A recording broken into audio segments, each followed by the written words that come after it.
titled "On the Lookout for Ukrainian Environmental Ethics." And with that, I give you the floor. So please go on. All right, thank you. I will start with sharing my presentation. So, a full screen mode. Are you able to see it? Yes. Perfect. All right, so I will start probably with saying two main things regarding the organization of my lecture. The first one is that all the sources which I used for visual materials and citations are mentioned in the presentation, and if there is any way I can share my presentation with the participants of the program, that would be lovely. Also, I invite you to treat the references list in the end of the presentation as the list for further reading. And the second thing I wanted to mention briefly in the beginning is that I would require participation of the audience during my speech, so during the discussion. So feel free to share any thoughts you have of any kind during the presentation, just by starting to speak or in the chat. Well, I would prefer you to use the first option because I have signed a contract to speak for 1 hour and I have prepared a text of speech for like 45 minutes, so I would require your help here. But jokes aside, environmental ethics don't exist outside of the of people, right? So they can't exist just on the slides in a PowerPoint presentation, and we would be able to make much more sense out of our discussion if that would be actually a discussion and not just me talking. Briefly about me, as it was mentioned, I work at Dalhousie University in Halifax in Canada at School for Resource and Environmental Studies. So there I'm involved in projects related to environmental governance and climate grief. Personally, I also study and research Soviet and Russian ecocides in Ukraine from a post-colonial perspective and Ukrainian environmental ethics and traditional knowledge. So would separately say thank you to Zhemyaka E for helping with my publication last year, also dedicated to the connection between Ukrainian nationhood, Ukrainian identity and nature.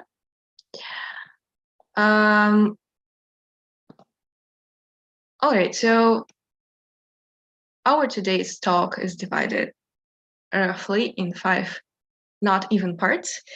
We will first discuss the theory behind environmental ethics and the approaches that exist.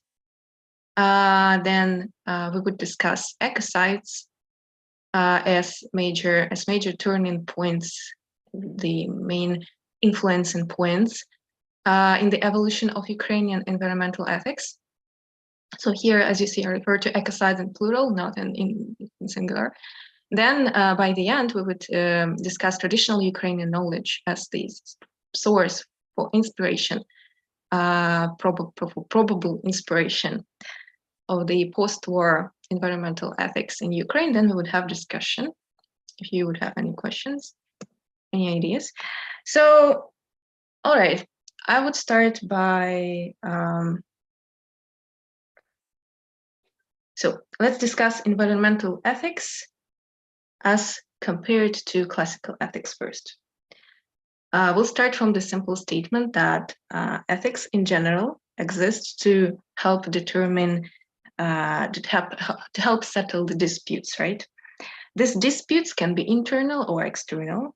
So what is good and what is bad in this or that situation? What is morally wrong and what is morally right? I can ask that question in my mind, or that can be something that drives a discussion or even confrontation with another individual or another group. So ethics aim to find an answer, the actual answer, what is good and what is bad, because the precise answer is needed to settle the dispute and come up with a decision for further conduct. And we will come back to this statement of mine in the end of the discussion when we will talk about the policy implications. So let's take this example: illegal amber mining in Ukraine. Ostap Semerak, Ukraine's Minister of Ecology and Natural Resources, would say that this is a really major environmental issue, right? But then Vlad, who was interviewed for by the National Geographic, I'm leaving that link in the end of the presentation, just an ordinary person from the Western Ukraine actually participating in illegal amber mining, he would say, I have a boy and girl, 6 and 7 years old. I need to feed my family. Now, if I'm lucky, I can get a house and a car in one day, referring to the income that illegal amber mining provides him with. So from one side, environment, as we can see evidently from the photo, suffers from the prolongation of such activities. From another side, if restrictive measures are applied already in the system that is created, already in the system where illegal amber mining is possible, if restrictive measures are applied, this will impact severely those people who depend on this mining economically. So this is an ethical issue. What is, we can pose a question, right? What is morally right here to do, and in relation to what? So in relation to what is a very important question, because this is where the discipline of environmental ethics as divergent from classical ethics appears, because we are talking about a relationship not only between humans, but between humans and the relationship to environment, regardless whether we are concerned about our own future in the devastated land, or we give pine and birch trees in the Western Ukraine an immoral standing.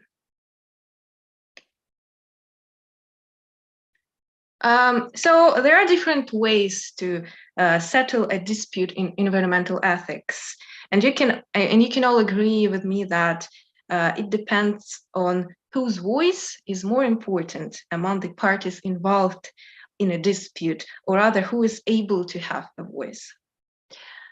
The birch trees, right, or Vlad. If we believe that moral standing can be given only to humans, we are, of course, in the realm of anthropocentric ethics. If you are quick to decide that this approach is obsolete, let's consider the following moral dilemma. A human child is dying and will survive only if the heart of a pig would be transplanted. So should it be transplanted? It's another moral dilemma, right? Environmental ethics exist because they should be applied. So environmental ethics, on the basis of these different approaches listed on this slide, would be able to give an answer what you should do in this situation. Talking more about anthropocentric ethics. Let's say the Inuit seal hunt, which is a vital means for Inuit to sustain themselves, to keep their culture alive, right? However, the EU ban on seal products trade exists because Europeans pretty much justify that, saying these seals are, I don't know, too lovely to be killed, right? So the Mobius 2016 criticizes Greenpeace and the International Fund for Animal Welfare for ignoring the needs of vulnerable indigenous communities and on also accuses of relying on the false information about seals being endangered. So we can come back to this particular example about Inuits in the end of our discussion to see, is it really that anthropocentric, or if yes, then to what extent? So let's come back to Ukraine again. Industrialization of the Dnipro river. A little bit later, we will talk about it in the context of ecocide. Sorry for the sounds. For now, let's analyze it just as a state policy, right? I would provide a little bit of context, and then you can text in the chat whether you consider this decision morally good or wrong, and it's important for which reasons. So in 1950, decisions were made on the reinforced construction of the powerful hydroelectric power stations at the union level that significantly expanded the scope of the anthropogenic influence on the river, right, on the Dnipro. And without proper scientific investigation, a cascade of gigantic hydroelectric power plants and reservoirs was built for the ships to move freely, as well as to produce cheap electricity and fundamentally alter the natural patterns, the climate patterns even, to push agriculture forward. At least the project was formulated exactly as I'm saying. So it was considered a large building of communism. And the writer, Ukrainian writer, but it was Ukrainian, says Yavoritsky, he recognized that this dual nature of this project, of this victory over the Dnipro, he said, it took only 1 decade to make sure the victory achieved with such a great price carries the bitterness of defeat. Why? Because the possible negative consequences were not taken into consideration, as well as the fact that the Dnipro basin historically has had a high economic, social, spiritual, cultural, natural influence, value for the Ukrainian people. So it occupies the Dnipro basin, right? It occupies almost half of Ukrainian territory. So speaking of cultural heritage loss, the flooding of the Dnipro rapids led to the loss of the unique historical and natural landscapes. For example, the monuments of the Scythian Cossack period were destroyed. 7 out of 8 Zaporizhian sieges were lost. The negative consequences in modern conditions exceed the positive ones by 3 to 9 times. So here we're talking not only about the disappearance of certain natural landscapes that are of course important to how Ukrainians identify themselves. Like, our nature is kind of important to us, right? We're talking about the direct loss of the cultural heritage. Then we're talking about not that really profitable economic consequences.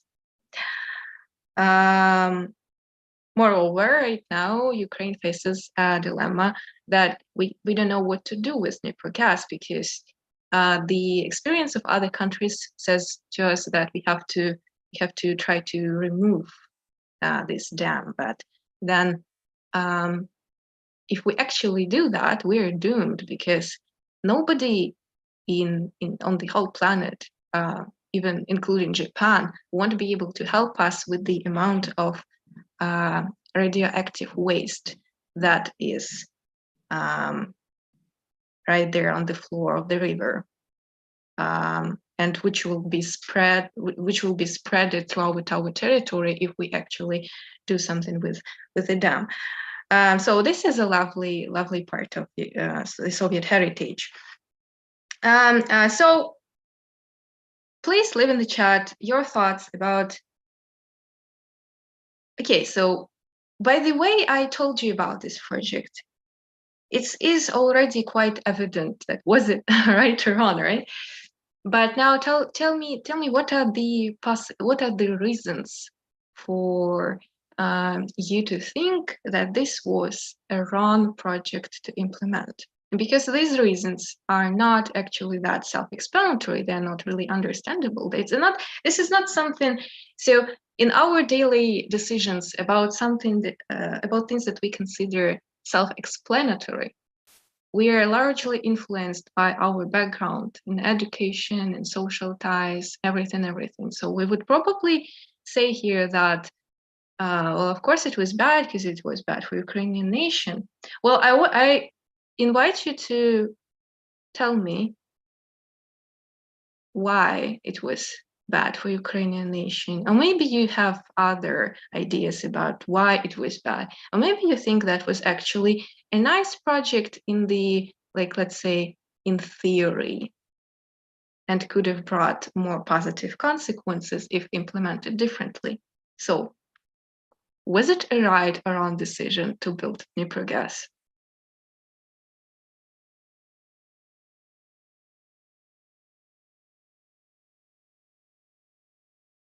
If anything, if you have any thoughts, you can start speaking. Just raise your voice, or you can type that in the chat. I would wait for like 15 seconds.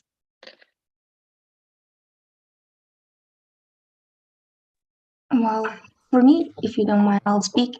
I would say it is really tragic from the cultural standpoint. I also immediately thought about the Kievan Sea near the Kiev.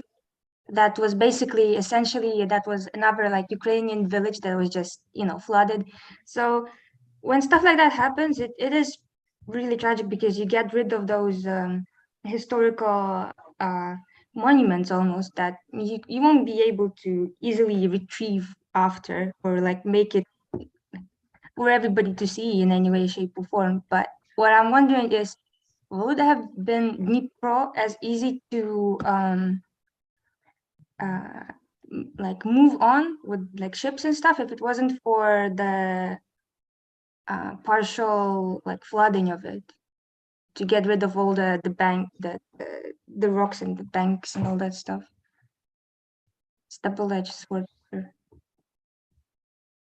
Yeah, thank you for your contribution. This is an exceptionally valid thought, especially about so about the positive consequences. There are certain positive consequences in a lot of industrial projects of the USSR. So as you rightly mentioned, that Dnipro gas was able to put forward economy of the Ukrainian Republic. So if anybody else has any thoughts, I would for now quickly note down what we have just heard on a piece of paper.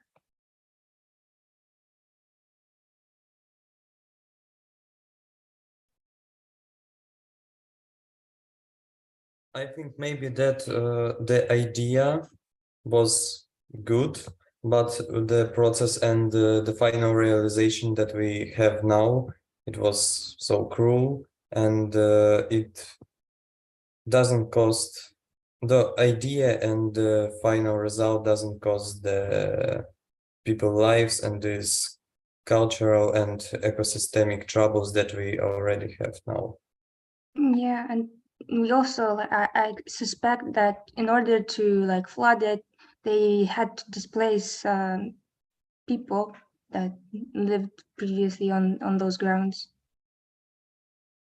which was also a problem, obviously. But yeah, right. This it was a huge humanitarian issues. Thousands of people were displaced, and on the short notice, and they were made to leave all of their stuff and to cut their gardens.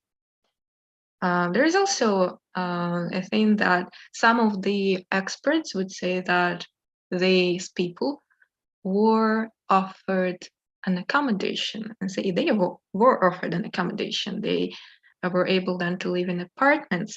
And so these apartments in some cases might have been even better than these houses they had before, close to the river. So, all right, I think if anybody else has any more comments regarding that, they can type that in the chat. What I will talk about now is that you could have heard from my speech about this, the context of Dnipro gas and the general industrialization of the Dnipro River. You could have heard me saying the word consequences a lot. So regarding consequences, one type of the anthropocentric ethics, one of many, because anthropocentric ethics encompasses a lot of different ways to analyze the situation. So one of them would be utilitarianism. And I would say those of you who said about the consequences, about that, the fact that negative consequences outweigh the positive, about that, right? And the general character of me providing this context to you was utilitarianism. So utilitarianism, it talks about the consequences of the action. Let's say what we should aim for utilitarianist anthropocentric ethics is to try to implement these projects and ideas that would make the less amount of people to suffer.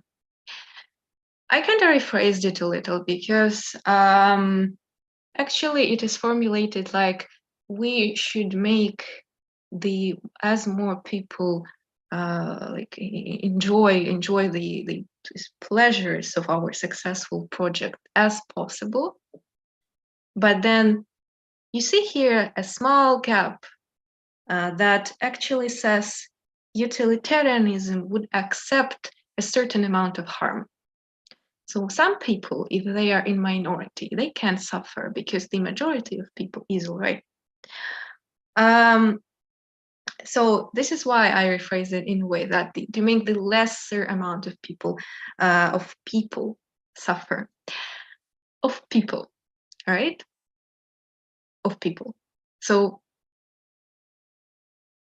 some of you told about the influence on culture, that we lost cultural heritage. The thing with utilitarianism, as well as with other anthropocentric ethics, is that it would treat nature only for its instrumental value. An instrumental value of nature is its ability, in this case, to be important for Ukrainians as the source of their cultural inspiration for cultural heritage, like the place where the culture exists. So just roughly speaking, important for Ukrainian culture. And this is why we value the Dnipro River, maybe. We value the Dnipro River because it is important for Ukrainian nationhood. It's one of the natural symbols of Ukraine. It is a definition of instrumental contribution to pleasure humans, because utilitarianists, they would think which things bring less pain and more pleasure. So culture, monuments, Zaporizhian Sich. Knowing about that and being proud of being Ukrainian is pleasure. Being denied that, being colonized, being subjugated, it's a pain. So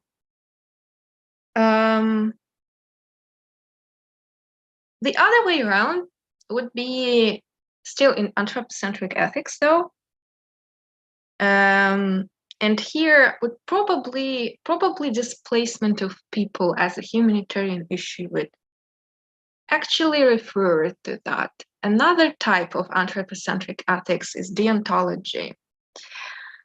You can also hear about deontology as Kantianism, right, according to Immanuel Kant. So the fact that people have certain duties towards each other as rational beings. So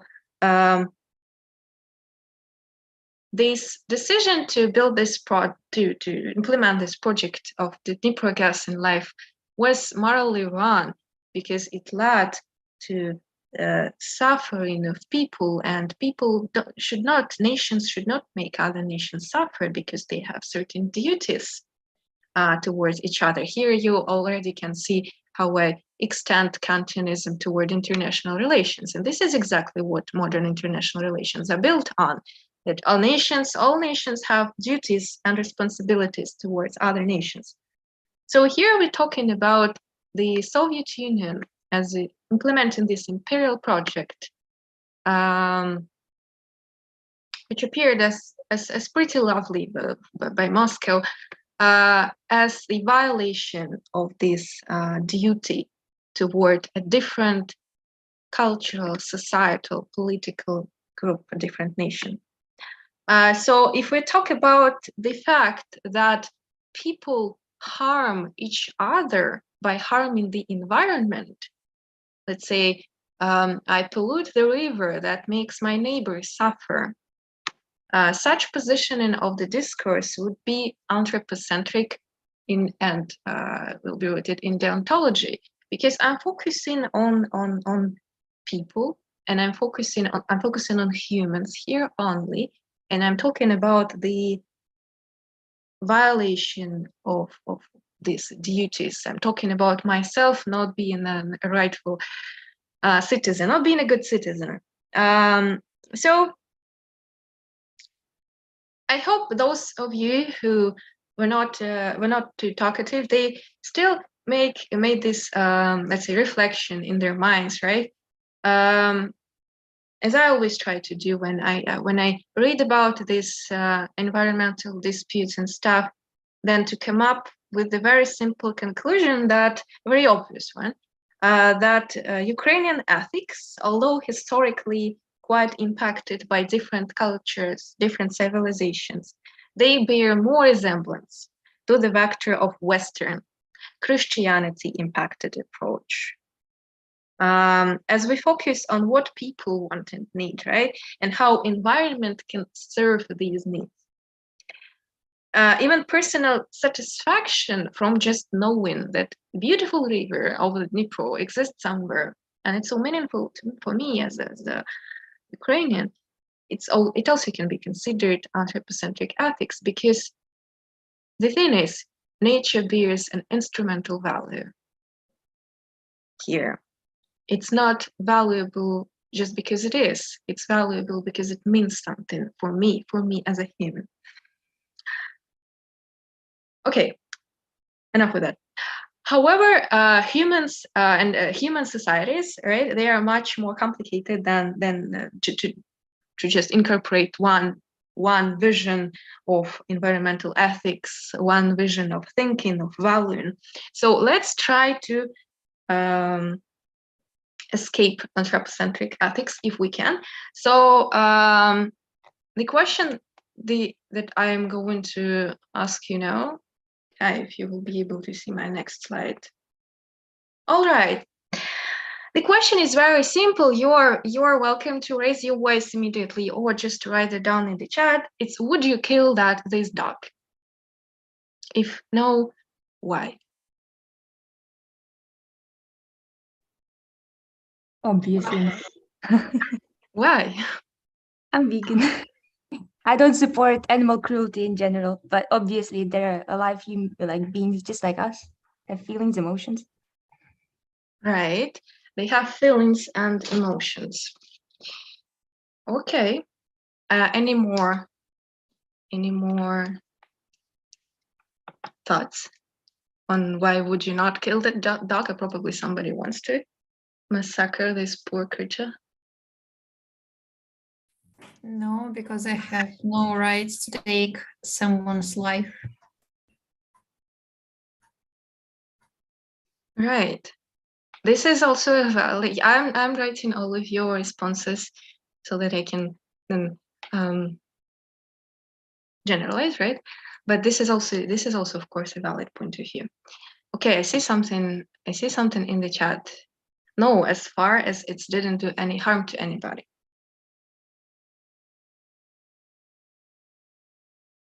We all live on this planet and we must learn how to live together and not hit ourselves and not attack. Not attack. Okay. So are you saying that if the dog attacks, then we can kill the dog?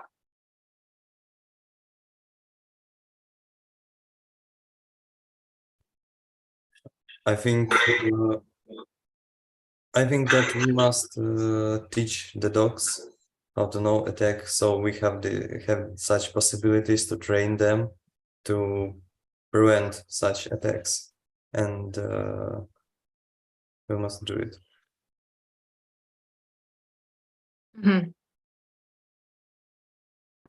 Okay. For me, for example, it's a question of reason.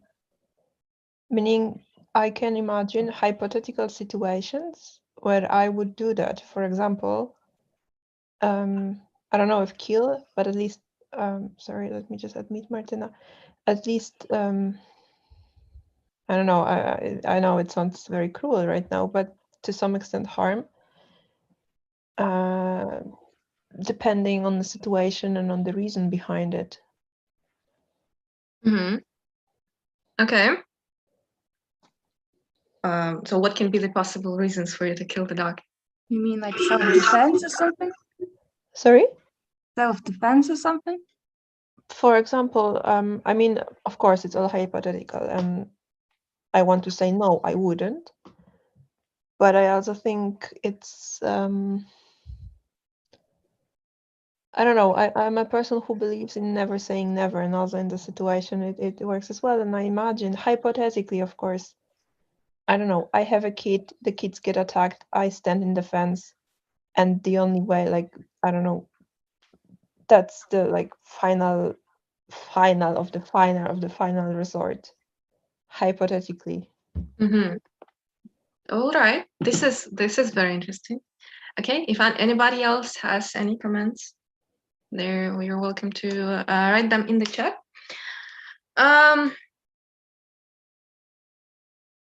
All right. So I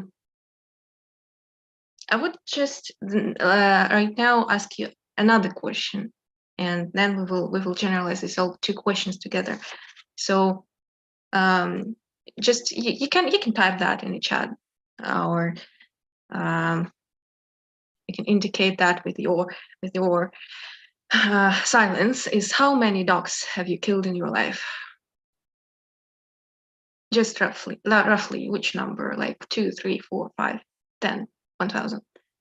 Don't be shy.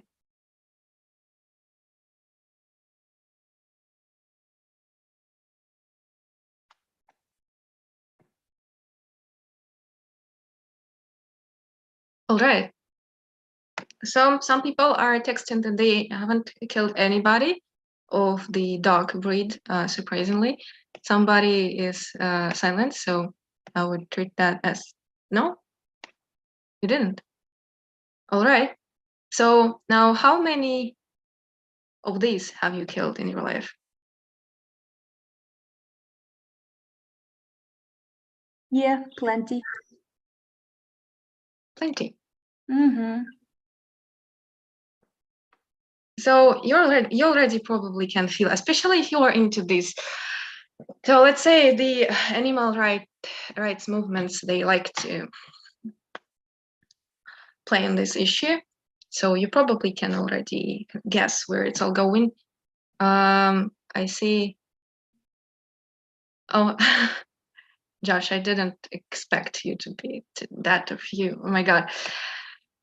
So dog and the housefly, and not just the ordinary housefly. I took the picture from The Guardian, so I could have just, you know, took it from any other source. I took it from this is The Guardian housefly.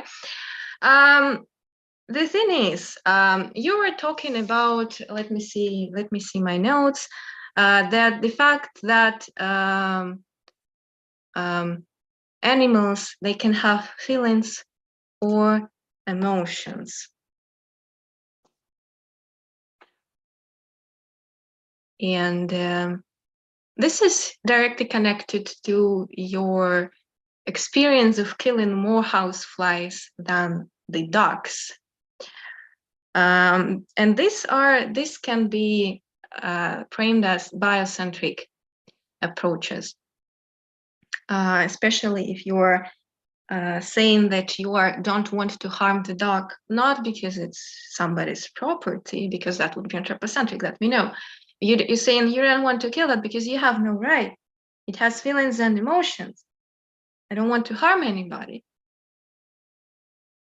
Biocentric vision says that the question is not whether these alive beings can reason or talk, but can they suffer? This is according to Jeremy Bentham, one of the researchers in the field of environmental ethics. So when we're talking about the fly, we're not talking about the being who can visibly suffer to the same extent, to the same visible, explicit extent as the dog would suffer if you would be killing that poor creature. So still, this is pretty controversial to me, because I think the flies can suffer too, but still we're killing them more.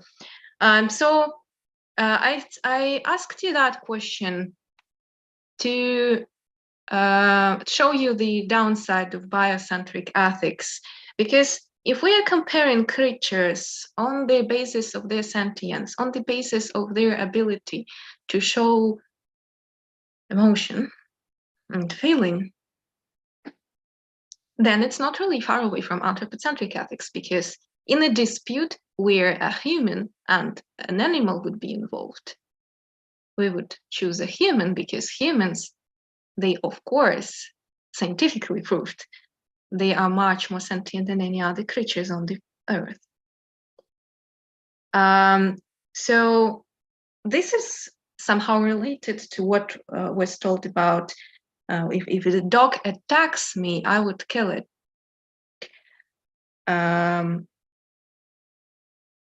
Here on the example of these two creatures, we can see that moral systems designed for interhuman issues, they kind of fail when non-human species are involved, because they are biased, right? We're using humans and a human, let's say, characteristic as sentience to compare these creatures, and then in the end, it appears that in all the disputes, humans will win over the non-humans, and the fly will lose compared to the dog, because dog is much more able to show us the emotion and feeling, and you don't really know what's going on in the mind of the fly. Actually, scientifically, nothing. But let's imagine that it's just not visible to us. It's just not that explicit. So let's say, what about the extended biocentrism? Extended people, like researchers who wrote about this critique of biocentrism, about the extended vision of biocentrism, they would say about the telos, a desire to live that everybody has. And this is a revolutionary idea. So I mean, revolutionary idea being applied in environmental ethics. It's actually a very antique idea in philosophy.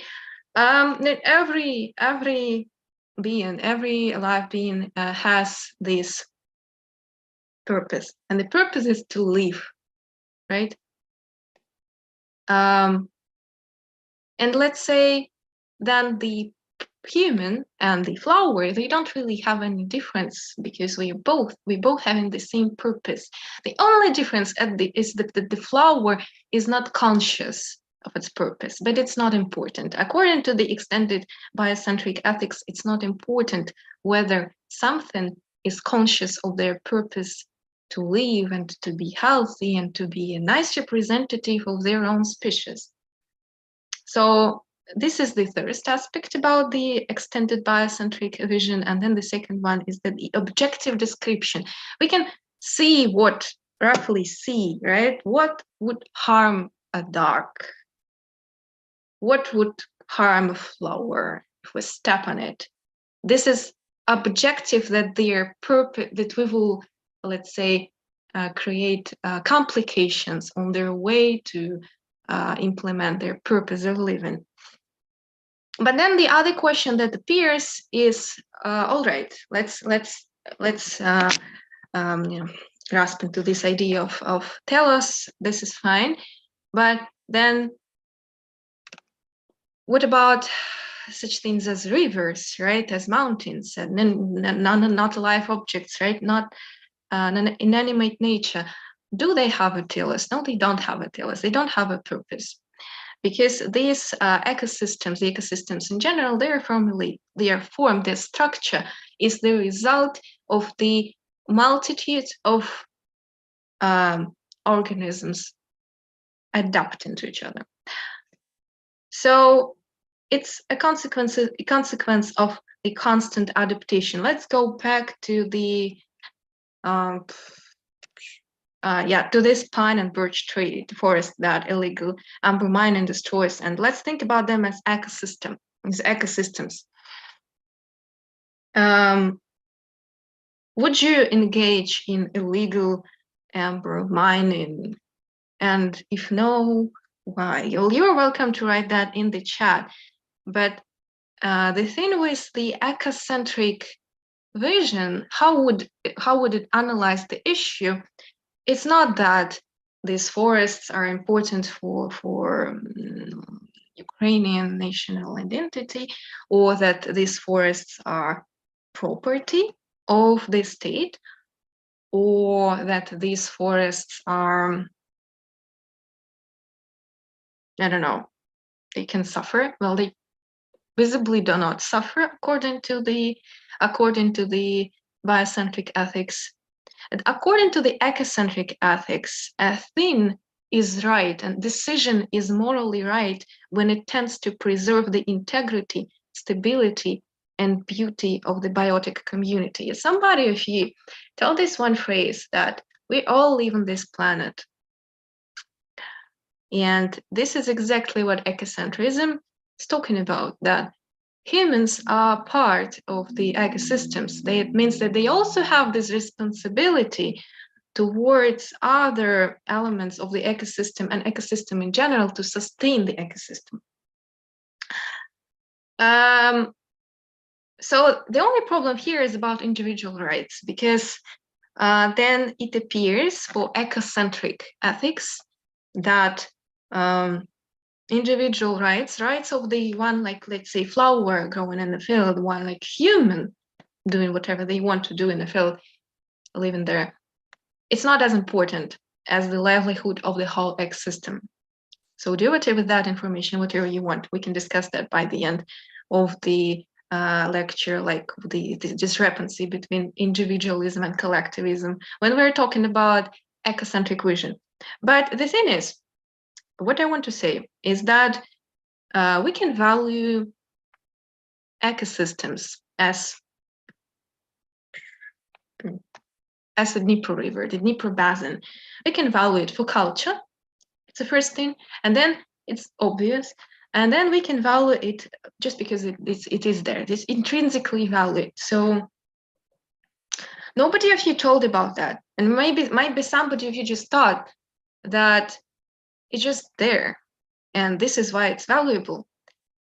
If it's like, I understand that might be not too easy, like to let's say digest intellectually, but when we meet a person, like we don't know that person, they're not related to us, they're not our friend, not our relative, and we're thinking that, like, we won't be bringing damage to that person, are we thinking that we won't bring damage to them because they are of use to us, or because we just think that no people should be harmed because they just are there and humans exist and this is it. We value people just because they are people. Of course, there are other approaches. I think I deleted it, just massacred that slide. That would have helped us. Oh, okay, that's probably it. Okay, so there are, of course, other approaches to environmental ethics, as deep ecology, as ecofeminism, social ecology, spiritual ecology. We will discuss that later if we have time, but somebody of you also told a very interesting thing with don't want to say the word never, and they don't want to, let's say, jump to conclusions. This is another part. This is surprisingly enough, actually a very different approach to environmental ethics, because it's called a like pragmatic approach, right? So it's a problem-solving approach. Pragmatists, they would say, we can't take anything in general and then apply it to all the cases. We can only analyze certain contexts, and on the basis of these certain contexts, we can come up with decisions. And sometimes these decisions can be in favor of a human, sometimes these decisions can be in favor of a non-human. So this is called pragmatic approach. Pragmatic ethics actually do work pretty nice when it comes to actual policies, because let's imagine a certain natural territory being, let's say they want to build a plant there or something, they want to pollute it. Well, let's put it as radical as that. So the people who can defend this territory, they can come from the biocentric point of view, right? Sentient animals, we don't want to see deers suffering. They can come from the position of ecocentric ethics, because we don't want this ecosystem, like we are not breaching this rule of existence in the ecosystem, right?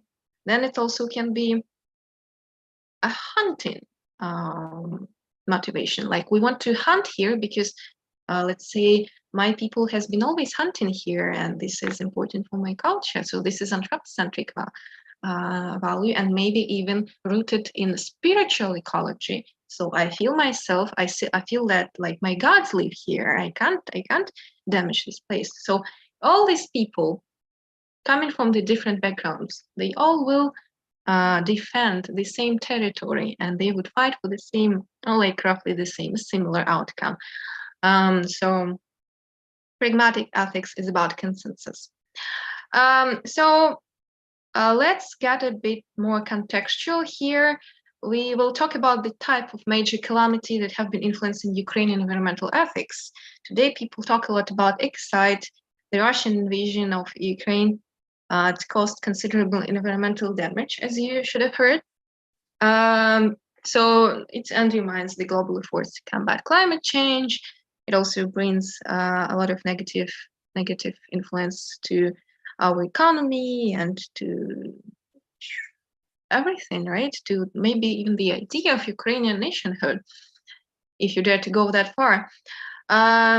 So according to Environment People Law, it's a public interest environmental organization in Ukraine, some cases of the Russian aggression, they indicate that Russia purposely tries to destroy Ukrainian environment. So this is something already punishable by the international law. How can ecocide that Russia is committing right now impact Ukrainian environmental ethics? And let's put it even like that. How has it already impacted Ukrainian environmental ethics? Has it? Or to know in which direction we are changing first, we have to know what is the starting point, like from what we have to change, what formed Ukrainian environmental ethics before the full-scale invasion. I'd say before the invasion in 2014, because the ecocide started with the Donbass, the Crimea. Stalinist ecology, right? This, as I explained to you in the context of the Dnipro gas, the desire to subjugate nature, to make it work for you, a big building of the communism. I think these things are all something that you probably heard about. This belief in cornucopia. The cornucopia is this belief that nature is endlessly abundant, that we can use it and it will just give, and will endlessly forgive. And the Promethean paradigm is also one of the features of the Soviet ecology, is that people, the grandeur of human mind, it's so enormous that it can win over everything. Any calamity, any climate, anything, right? Any kind of tornadoes, any kind of climate. Don't have actually tornadoes, but anyways, any kind of natural circumstances, the human mind is able to come up with a solution. So this is one part about Stalinist ecology. The second part is something that the West is also, let's say, guilty of. I'm pretty sure that you have heard a lot in your life, especially probably after the full-scale invasion, and when a lot of people came to know that such a country as Ukraine exists on the map of the world, that, oh yeah, Ukraine, I've heard about it at school, it's a breadbasket of Europe. The first thing you might hear about Ukraine in the West, and quite tragically, one of the main discourses about Ukraine, even among our own environmental scholars, like, would we be able to sustain our title of the breadbasket of Europe after the war ends, right? Now, this is an important thing. It's called resourcification. So apparently, as is evident from the title, from the term of it, is Russia, but also the Western countries, treating Ukraine as the resource, as something that provides everybody with something, and the something that has its value in being able to provide. It's not really far from saying that, like we you know how it was in traditional cultures. A lot of anthropologists would like to say that we had a matriarchy in certain cases, when in certain cases we probably did. But when a woman is valued because she's able to give birth, it's also a kind of resourcification, right?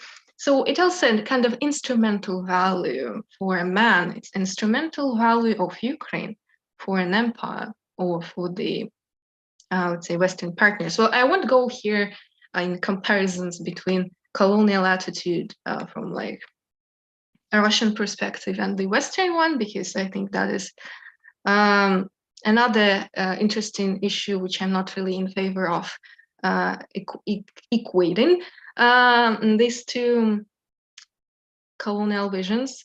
But still, the Russian war on Ukraine, as experts in environmental ethics, in Ukrainian environmental ethics, say right now, there is a few of them, they say that it's a part and parcel of the imperial and colonial view of Ukraine as a resource, a space for transaction, material exchange, and relations of extraction and depletion. Now, given the desire of the contemporary Russia to reconnect with the values of the USSR, it's understandable why we're talking then about the Dnipro gas again. We're talking about these ecocides, we're talking about Chernobyl again, in the context of the today's attack on Ukrainian environment. So we can only understand as researchers, which I would cite in the end of my presentation, say, and which I agree with that, is that we can only understand the complexity of the damage brought by the war, as well as on environment of Ukraine through the post-colonial and decolonial lenses.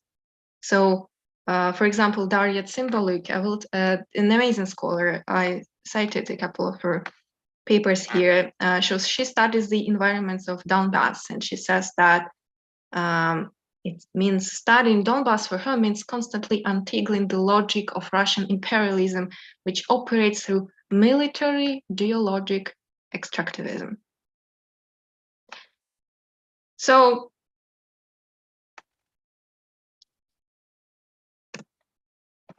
in literature and visual representation, you might have heard about the steppe, about the territory of Donbass being referred to as void. As we can see in this quote, for example, so this is a Russian writer who briefly visited Donbass in 1892. And he described the place as you see, as silent, deserted, boring, and everything, so on and so forth.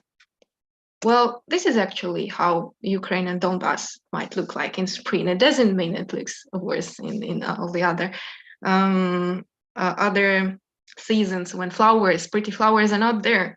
So we can agree here that these kinds of images of boring nothingness, might be employed to justify settler colonialism and erase local human and non-human histories, because on the place of this comes this.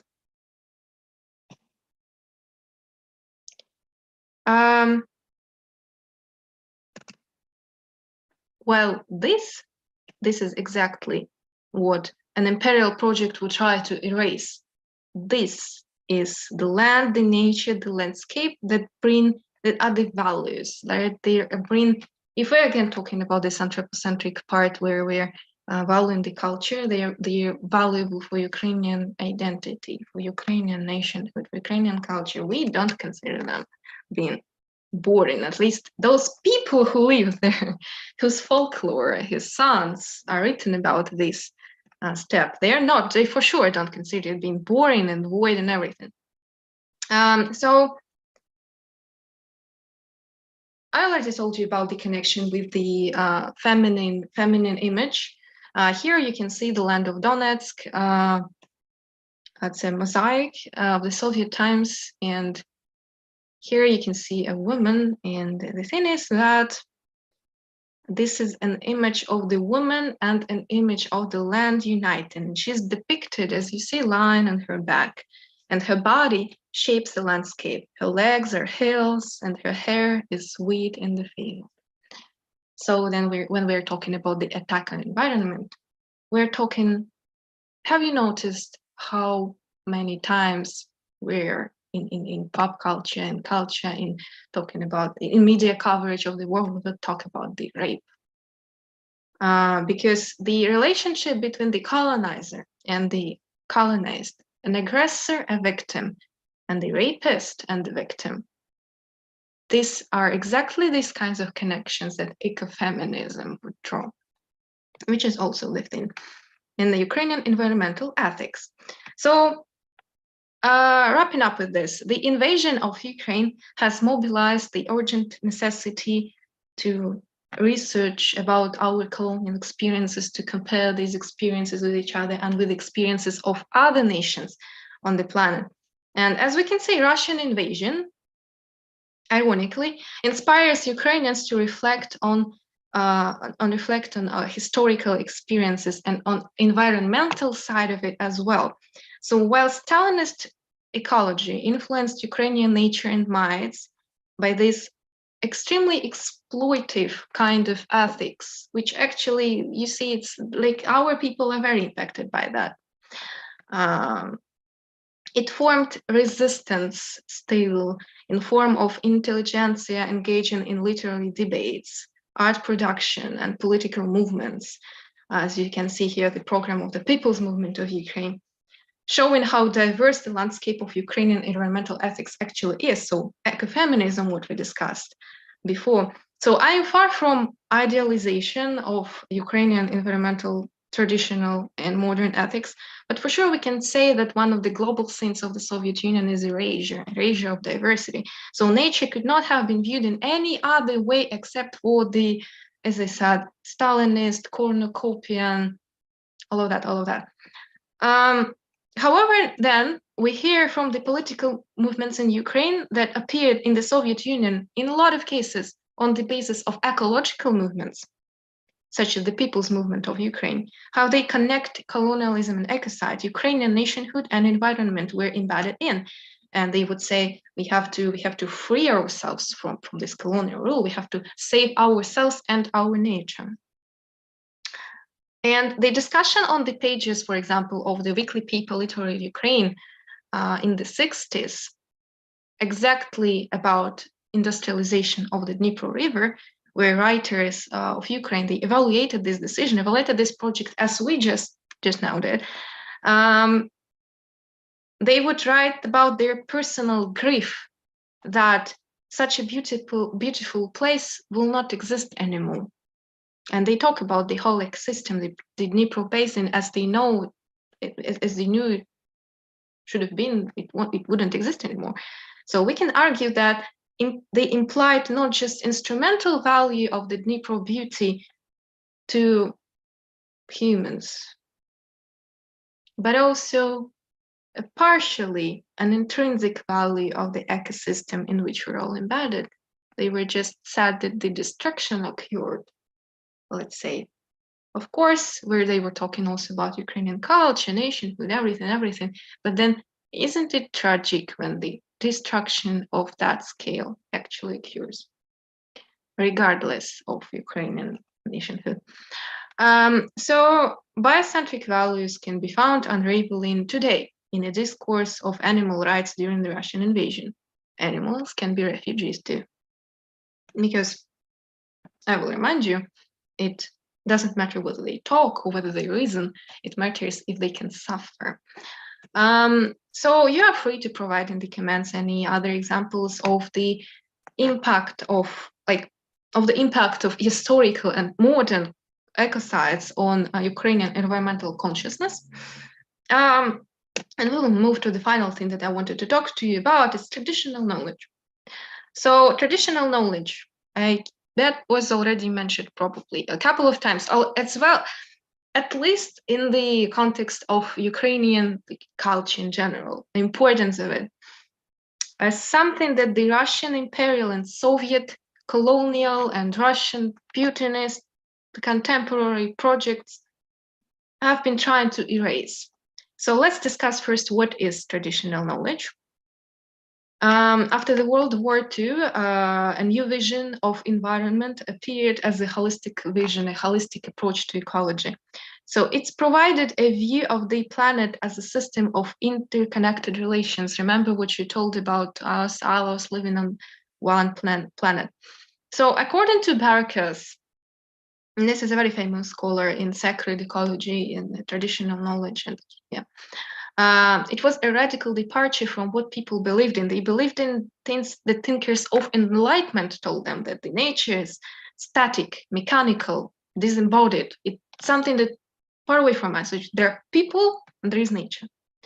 So people would start to search for the personal and spiritual element of ecology, something that engages them in this world of environmental interactions, land ethics, deep ecology, topophilia, a love of land. So appearance of this ecological vision, it marked the departure from the Eurocentric views, and then a lot of people would become interested in what indigenous people think, in what Eastern religions think, in what traditional communities think that live in the villages. Scientists turn to traditional knowledge in the variety of possible ways.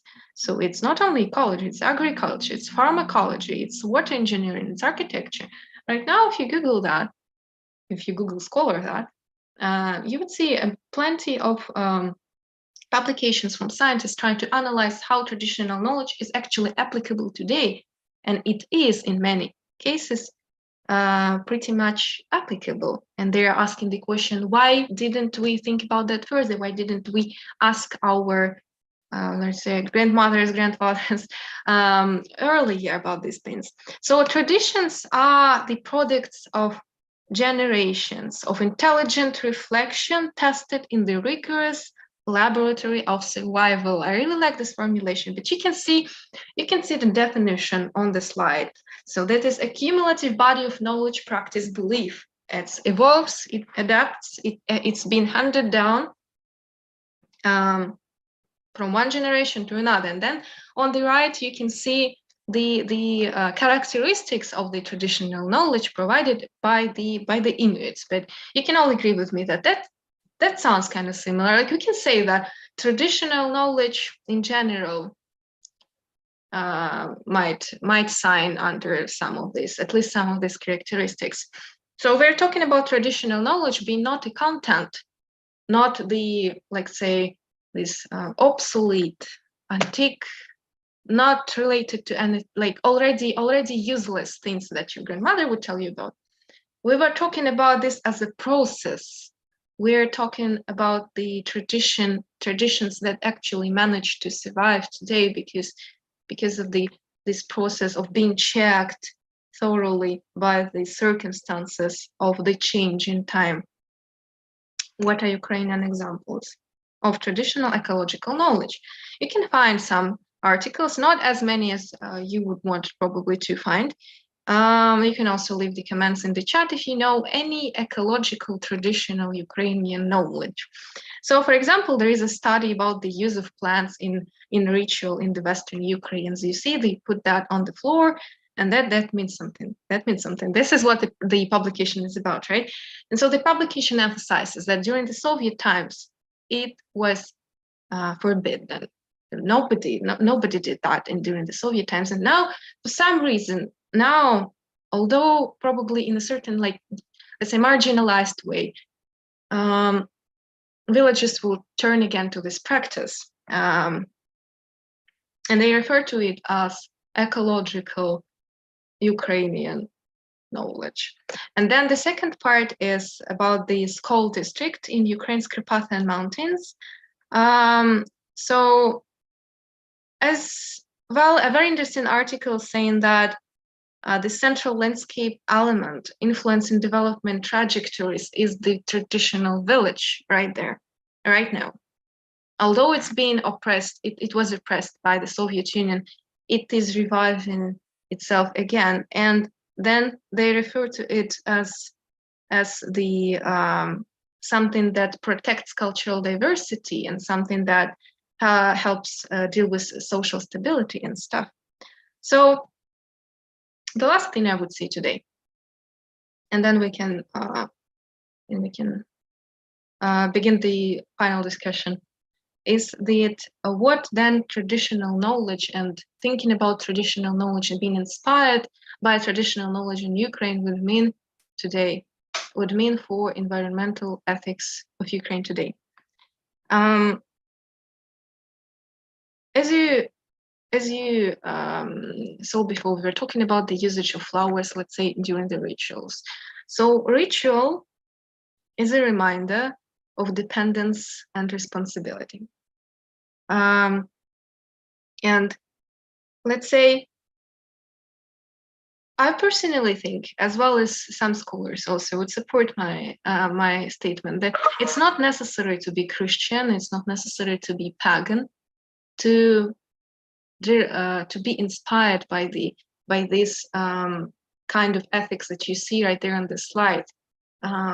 Coexistence of mind and nature, awareness of complexity of environment, positioning yourself in the world as part of the environment, morality towards nature, no dominion over nature, no to Stalinist ecology, right?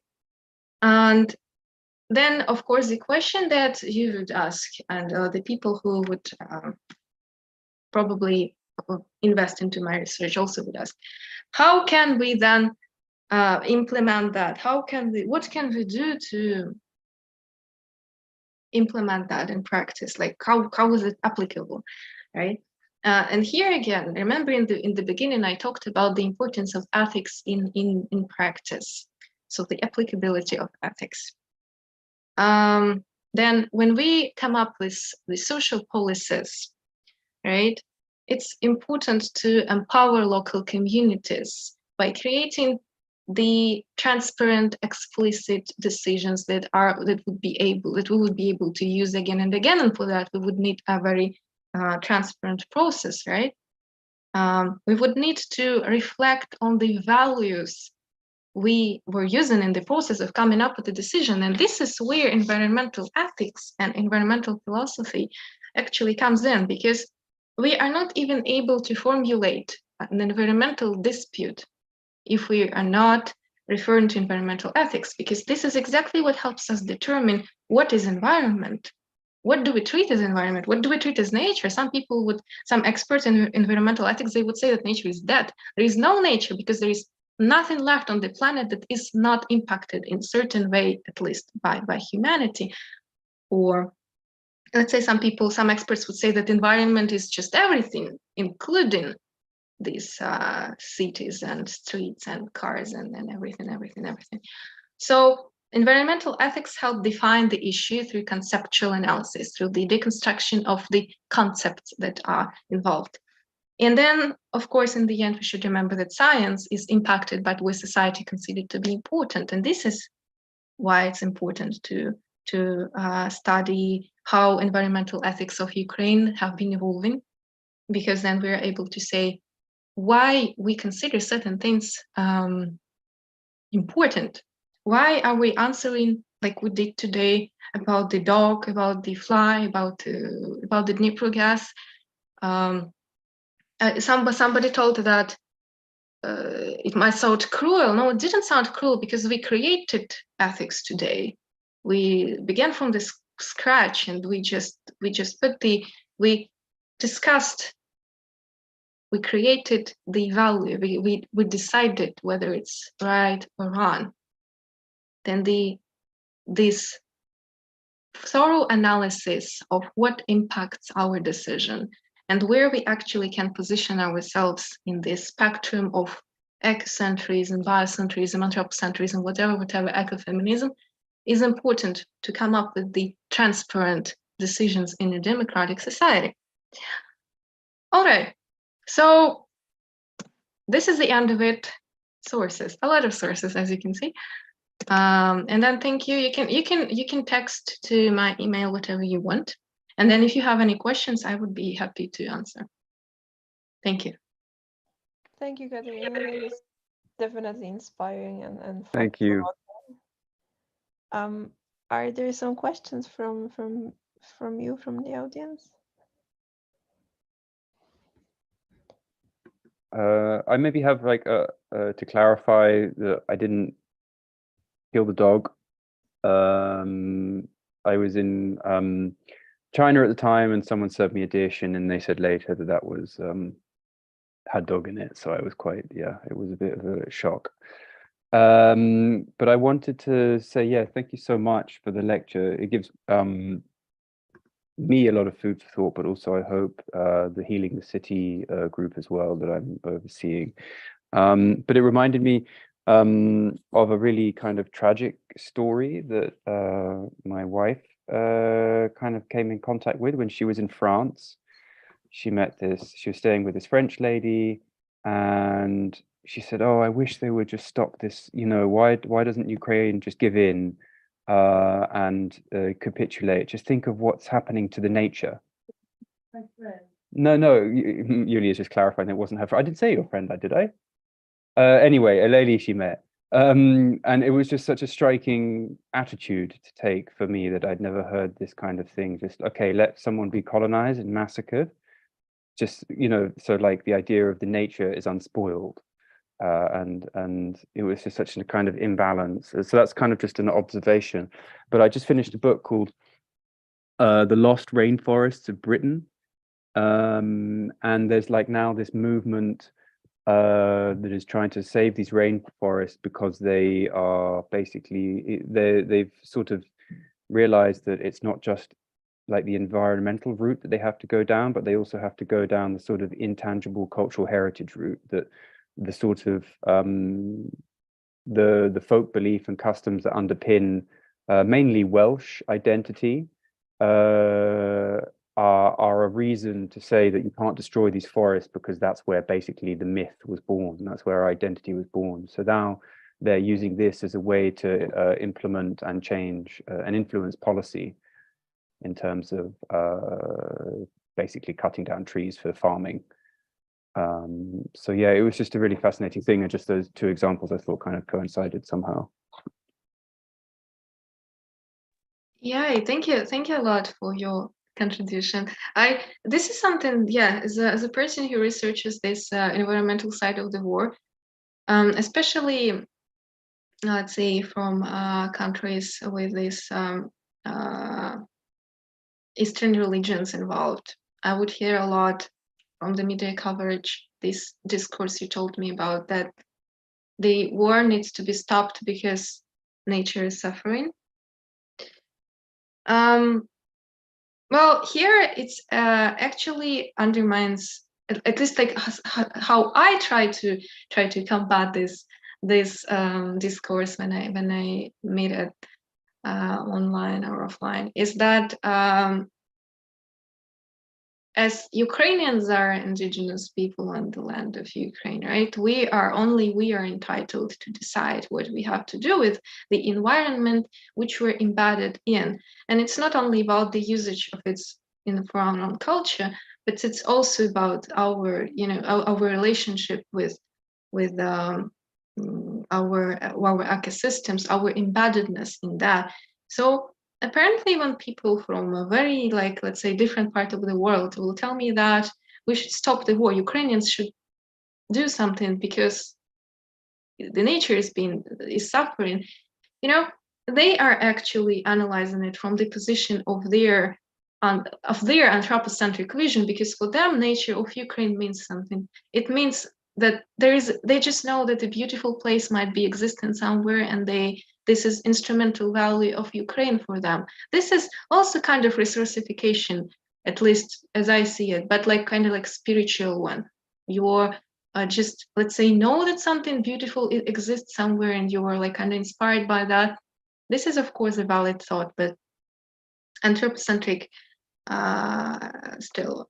And let's say a lot of people would even tell me that without any particular spiritual motivation, but just because they, let's say, signing under certain ideas brings them brings certain impact on their identity, right, and self-evaluation, and it just brings value. So here we see this issue that Ukrainian nature somehow surprisingly brings value to people who have never seen it, or maybe who have just like visited it and said, "Oh my God, so beautiful! I will come back to my parents." So again, here I'm coming from the defending of the indigenous knowledge, of traditional knowledge of Ukraine.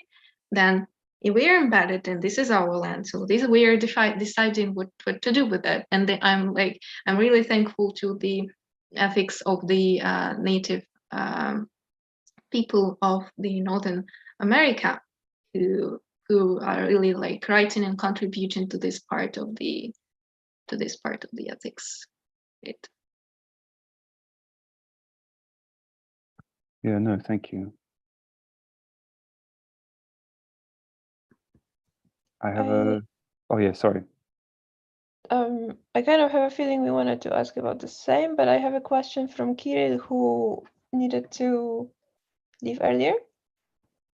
And he wrote, his question was how to implement biocentric ethics in our daily lives. In our daily lives. So if we're not concerned by the state policies or something, because I was more focusing on that, then I believe it becomes even kind of easier, because as we said, biocentric ethics is about the judging the sentience of the creature. So let's say just I would say I have been really impacted by the way my parents raised me, that if you see that suffering of another being should really make you feel unwell, you know.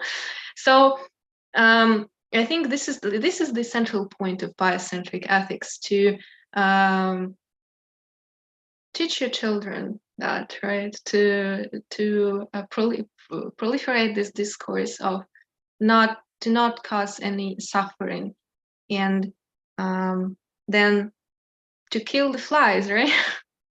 To kill the flies. No, but pretty much I really value the upbringing aspect in that, because you know, I remember I had this very interesting talk with one of the professors, someone, and she told me that let's say why this particular essay should be in a school curriculum, because an animal dies there, and animals die there being killed by the hunters, by the illegal hunters, and this is so sad. My children cried because of that. I don't want that essay to be in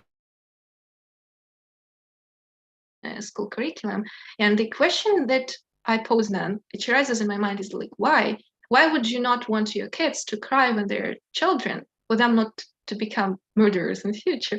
So you would want your children to cry when they're kids. You would want your children to read these stories and to learn that suffering, to cause suffering, is morally wrong. You would want them to you know, to get this ethics absorbed, to get this biocentric, at least, ethics absorbed. So this is why I also think that the more children read about this, you know, hunters, deers, animals, stories about the animals, the better. Yeah. Thank you for that. I will make sure to pass it along to Kirill. There was another question from him, but I think you partly answered it. It was, what can we do on a daily basis to support the local ecosystems? I think part of that was mentioning to pass that care and that knowledge through education, through children, through next generations. Yeah, as you see, yeah, I'm basing my response already on a very traditional approach, because I'm talking about the tradition. I'm talking about something that my parents would pass to me, and then I would be able to pass to my children if I have them, or to my any younger generation, any type of interaction with the younger generation. So regarding ecosystems, it's a little bit more complicated, because I wouldn't say our culture is has that explicit motives. Our modern contemporary Ukrainian culture is able to provide us with the explicit motives for ecocentrism. They are already, of course, somewhere in traditional knowledge, but you have to really, engage then with traditional knowledge to learn more about Ukrainian traditional ecological knowledge, to position yourself in Ukrainian environment, to position yourself as a part of the ecosystem. Here, the first thing that comes to my mind, so here I'm talking to the representatives of the native communities, right? And we talk a lot about the rituals that these people can be not religious, right? But still, they would, let's say, when they go on the hike, they would say thanks to river, and in their own language.